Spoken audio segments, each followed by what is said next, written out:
Please welcome special guest, Secretary of State John Kerry.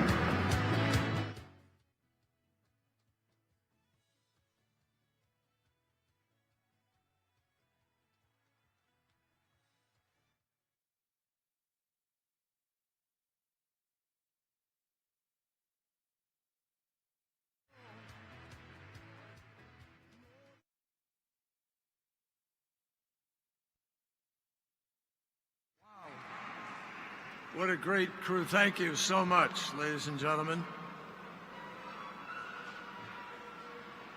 What am I hearing? Oh, notice the chairs squeaking on the ground. Well, thank you very, very much.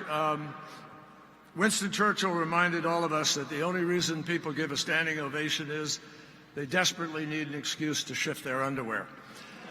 So I know that all of you had a far more noble concept and utilitarian, I hope. My profound thanks to Jeremy Ben-Ami, my thanks to the Board of Directors, my thanks to all of you for being who you are and having the courage to come together and speak out about peace. And I thank you for welcoming me resoundingly into the American home of pro-Israel progressives. I am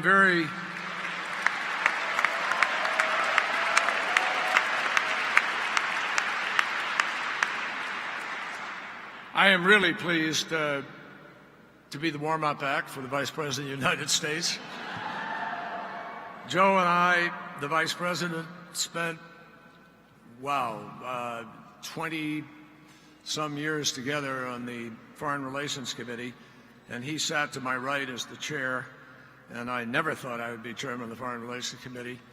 And both Joe and I both thought we'd be president of the United States, so I mean, figure that one out.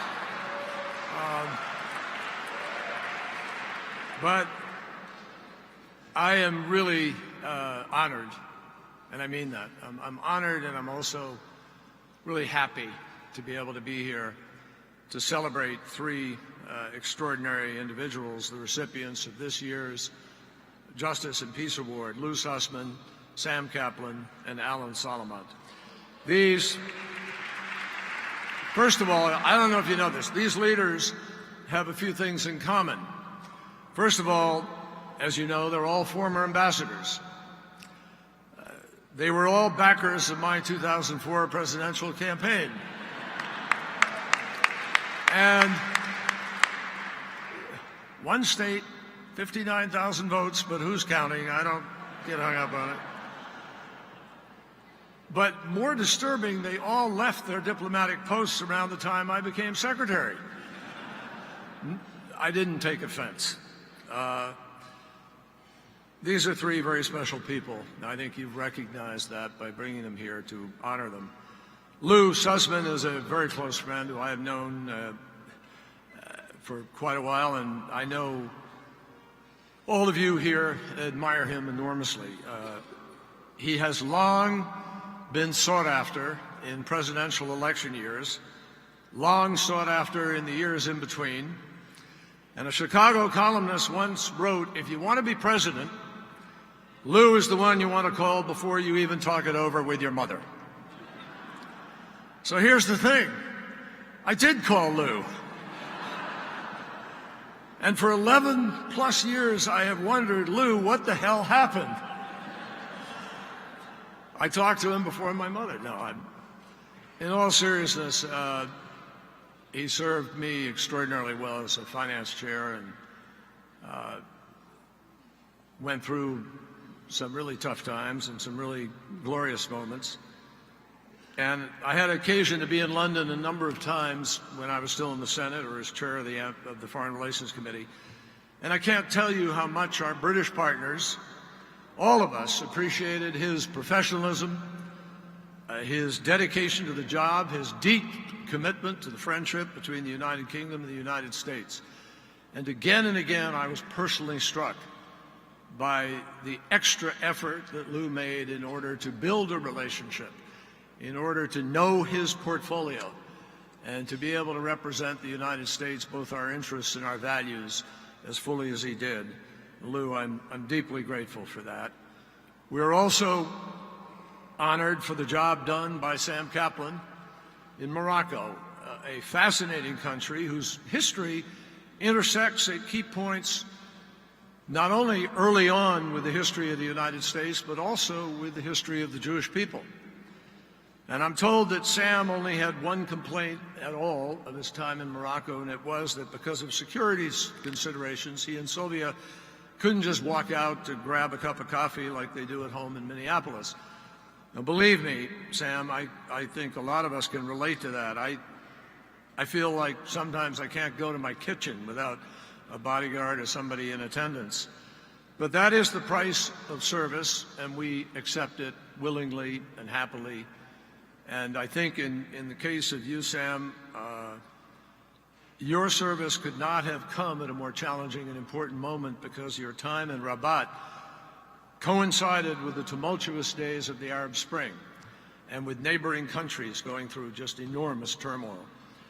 Even in the face of that unprecedented turmoil, you helped to keep our relationship with Morocco among the strongest in the region, sustaining and strengthening ties that literally date back to the earliest days of the founding of our nation. So, Sam, thank you for your extraordinary work. And Alan, and as Bostonians, Alan Solomon and I go back a long way. Well, I'll tell you a story. In the year 2009, when I was chairman of the Senate Foreign Relations Committee, it fell to me to try to help Alan get confirmed as our ambassador to Spain. Now, some of my colleagues had put a hold on his confirmation, and Alan did what anyone with nerves of steel would do in that situation. He called my office every hour looking for an update. He tried starting a grassroots Free Solomon movement. He even had T-shirts printed up with a picture of himself looking like Che Guevara, with the words "Liberer Solomon" written on top of it. It's true. And when it came to a head-on moment, December 24th, Christmas Eve, 2009, the same night that the Senate was voting on a matter of similar significance, health care reform, and I see my pal Vicki Kennedy here, and Teddy, so proud of that moment, obviously. We were voting on this extraordinary matter, so while my Democratic colleagues were focused on passing this historic health care bill, Alan had me traipsing around the Senate floor, grabbing senators, and I grabbed about 5 of them, took them into the cloakroom, and I said, look, if you guys have any hope of getting home on Christmas Eve, you have to vote for Alan Solomon. We're not leaving here until Alan Solomon is confirmed. And believe me, folks, no one left, and eventually the vote went through. Everybody went home for the holidays. Obamacare passed, and Alan Solomon presented me with an autographed copy of a Free Solomon T-shirt. That's a hell of a payoff. What can I say?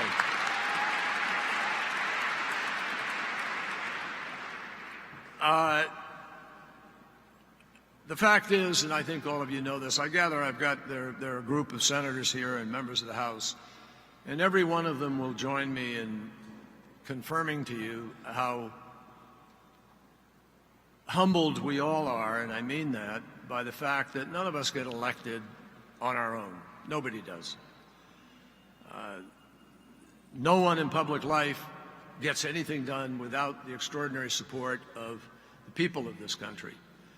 And to some degree, what we're witnessing today in the frustration and anger that you see on both sides of the aisle is a reflection of goods sold but not delivered over the course of these last years.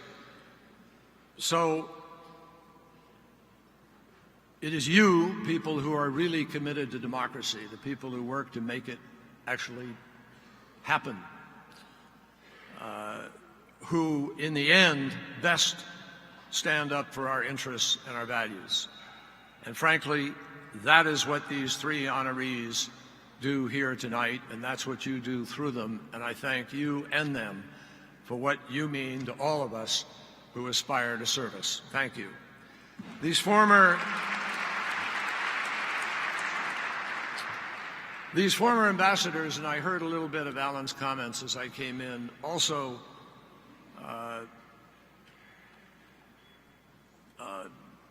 I think each appreciates what I believe in my heart and what I think J Street has long embraced: the absolute necessity of pursuing justice, the urgency of pursuing peace, and the vital importance of diplomacy in doing both. That is why J Street was, in the end, despite all the difficulties, and we all know how difficult it was, why you were such a strong and vocal advocate for the Iran nuclear agreement. The politics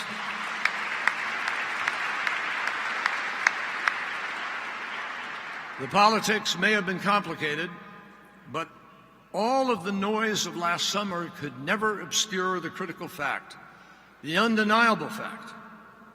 JCPOA, as it's known, remains by far the best way to prevent Iran from getting a nuclear weapon. And already, by any measurable standard, a restriction on enrichment of only 3.67% for 15 years, the tracing of every single track of uranium produced for 25 years, legal access to any suspect facility for the lifetime of the agreement, a stockpile of enriched material that has gone from 12,000 kilograms, enough for 10 to 12 bombs, down to 300 kilograms, not enough for even one. Those are the facts which make it clear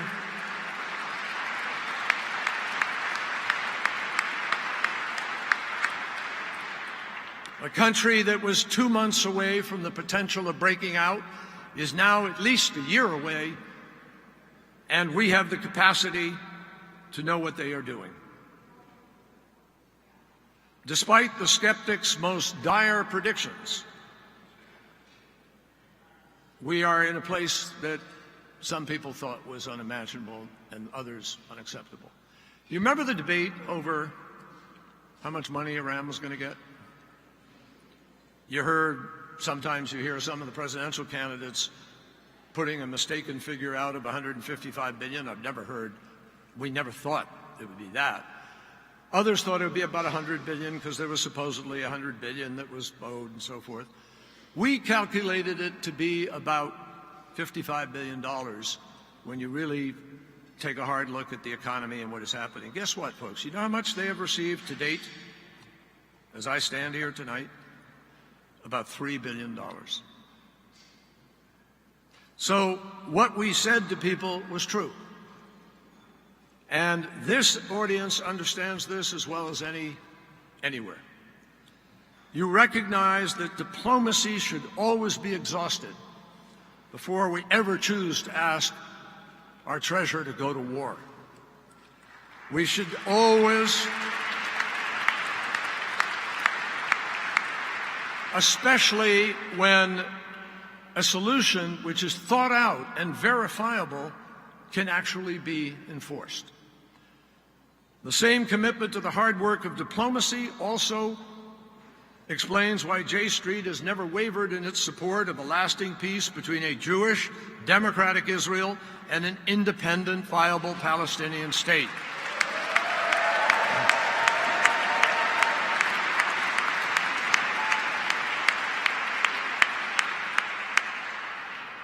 And despite the fact that we have spent time and effort to try to get there in these last few years, I can tell you for these next 9 months, we will not stop working to find a way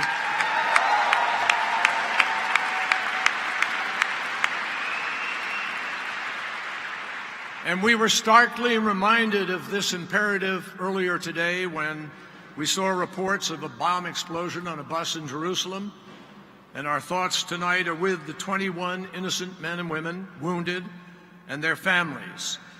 And this certainly bears all the hallmarks of a terrorist attack, and we condemn it in the strongest possible terms. Such outrages, these outrages are intended solely to instill fear, but I think everybody here knows, history has proven, and we know it in our hearts and in our guts, they will never succeed in intimidating the Israeli people. This tragedy, but what this tragedy also does is underscores the importance of ending this conflict so that Israelis and Palestinians can once and for all live side by side in peace and security. And you can rest assured that we understand that dynamic that's needed to make it happen. You can't just keep condemning the other side and then not try to change lives and build up the capacity to be able to change choices.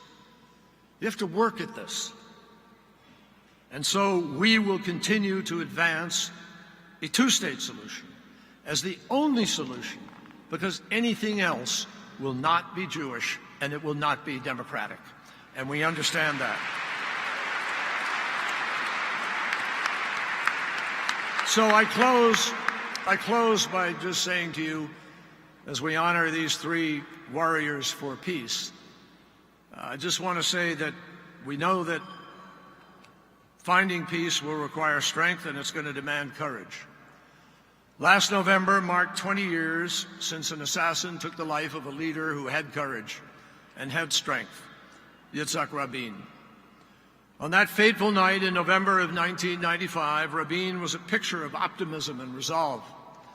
And he told a crowd in the square that now bears his name, "Peace is what the Jewish people aspire to.